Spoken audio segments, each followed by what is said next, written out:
असली प्रणाम है।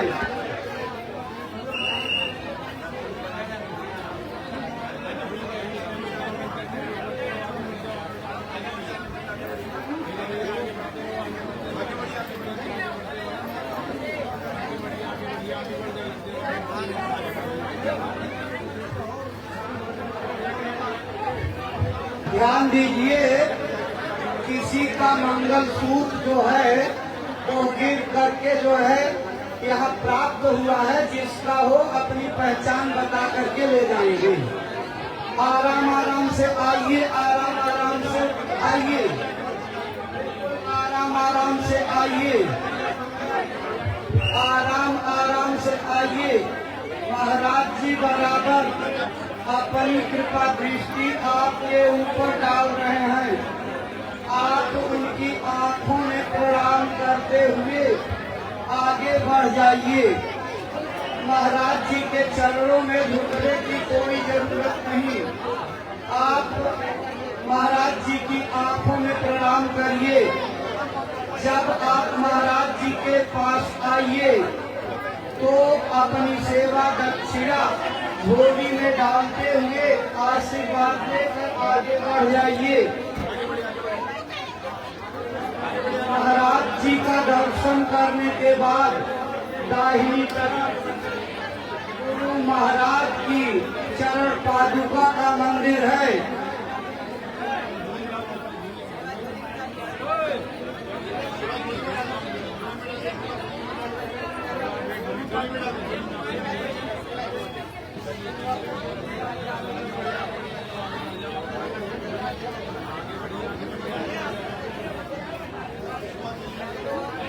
आराम आराम से आइए, आराम आराम से आइए।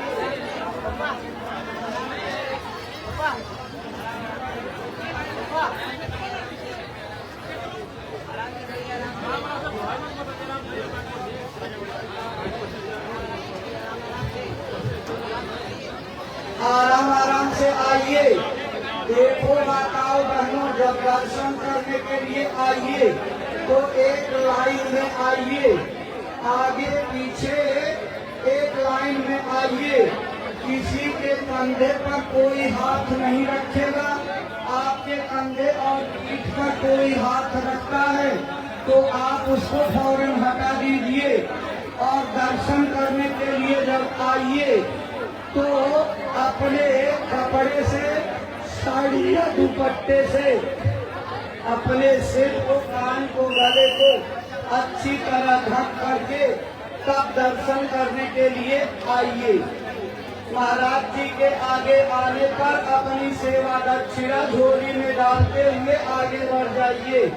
वो बराबर अपनी कृपा दृष्टि आपके ऊपर डाल रहे हैं।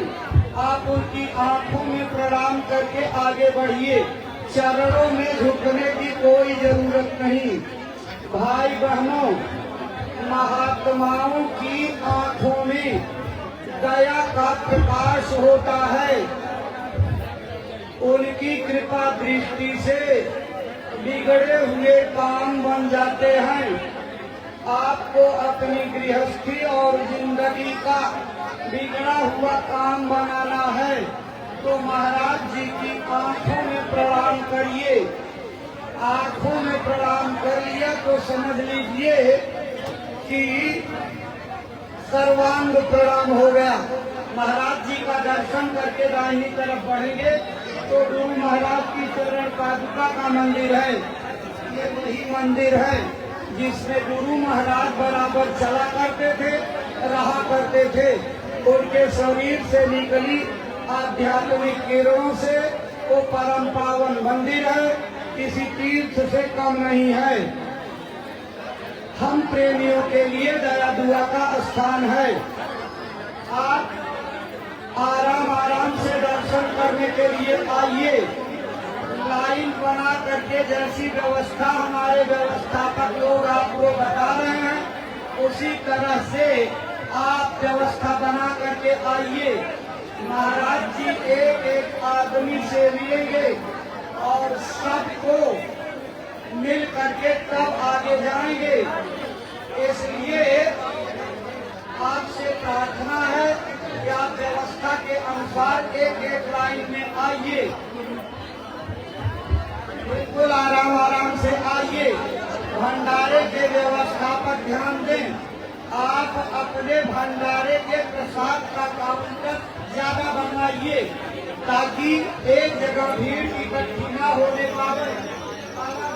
काउंटर बना करके आप प्रसाद का वितरण कीजिए और प्रसाद के जगह पर जिनको निगरानी के लिए तैनात किया गया वो तुरंत जो है अपनी सेवा में जुट जाएं।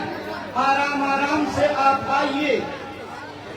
देखो माताओं बहनों भाइयों, आज पूज्य महाराज जी ने आप सब लोगों के ऊपर अति दया करके जीते जी भगवान के पाने का सरल से सरल रास्ता बताया है। अपने घर के काम बच्चों की सेवा के बाद 1 घंटा 2 घंटा पूज्य महाराज जी की बताई तरकीब से भजन करेंगे।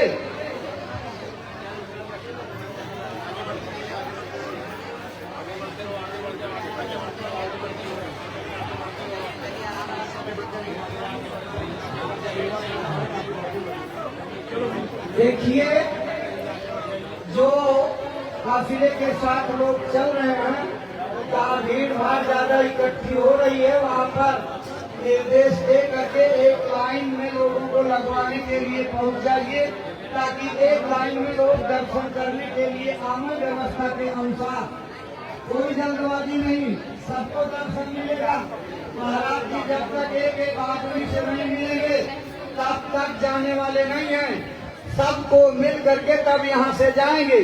थोड़ा समय आपका जरूर लगेगा, लेकिन व्यवस्था के अनुसार दर्शन करने आओगे तो आपको सुविधा होगी, किसी तरह की दिक्कत नहीं होगी। आप आराम आराम से जैसे बताया गया है एक लाइन में आगे बढ़ते जाइए। किसी को ढकेलने की, दबाव बनाने की जरूरत नहीं है। देखो छोटी छोटी बच्चियां हैं, बूढ़ी माताएं बीच में, इनकी सुविधा का बिल्कुल ख्याल रखते हुए आप दर्शन करने के लिए आइए। सबको सहूलियत से दर्शन मिल जाएगा। यहाँ कोई पराया नहीं, सब लोग अपने हैं और अपने सभी लोगों की सुविधा का ख्याल रखिए। देखो भाई बहनों, प्रसाद की जगह पर निगरानी करने वाली टीम के लोग तुरंत पहुंच जाएं। अपनी अपनी सेवा कार्य में लग जाइए। बिल्कुल आराम आराम से आओ माताओं बहनों। आपसे बार बार प्रार्थना की जा रही है कि जब आप महाराज जी का दर्शन करने के लिए आइए तो अपने कपड़े से, साड़ी या दुपट्टे से अपने सिर को, कान को, गले को अच्छी तरह ढक करके तब दर्शन करने के लिए आइए। बिल्कुल आराम आराम से आइए। आज महाराज जी ने भगवान के भजन की 3 क्रियाएं आपको समझाई हैं।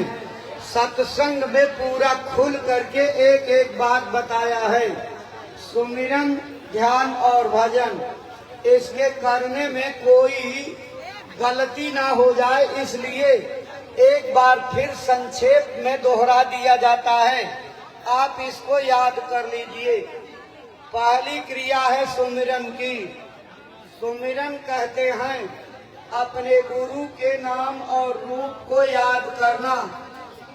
अपने गुरु के नाम और रूप को याद करने के लिए 24 घंटे में एक बार सुमिरन करना जरूरी है। जैसे शरीर को चलाने के लिए भौतिक खुराक की जरूरत है, इसी तरह से आत्मा को बलवान बनाने के लिए सुमिरन, ध्यान, भजन रूपी खुराक की जरूरत है। काल भगवान की जेल से, जन्म मरण के चक्कर से मजबूत होने के बाद ही आजाद होगी। प्रेमी भाई बहनों, बिल्कुल आराम आराम से आइए। अगर आपके पास 108 दाने वाली माला पहले से है तो आप उससे कर सकते हैं, और नहीं है तो यहाँ बहुत से लोगों ने दुकानें लगाई होंगी। आप किसी दुकान से 108 दाने वाली माला खरीद लीजिए और आज यही से भजन सुमिरन करना शुरू कर दीजिए। तो सुमिरन कैसे करेंगे? अलथी पलथी मार करके बैठ जाइए, ऊपर से कोई एक कपड़ा या चादर डाल दीजिए, इससे आपके ऊपर मक्खी मच्छर और कीट पतंगे हैरानी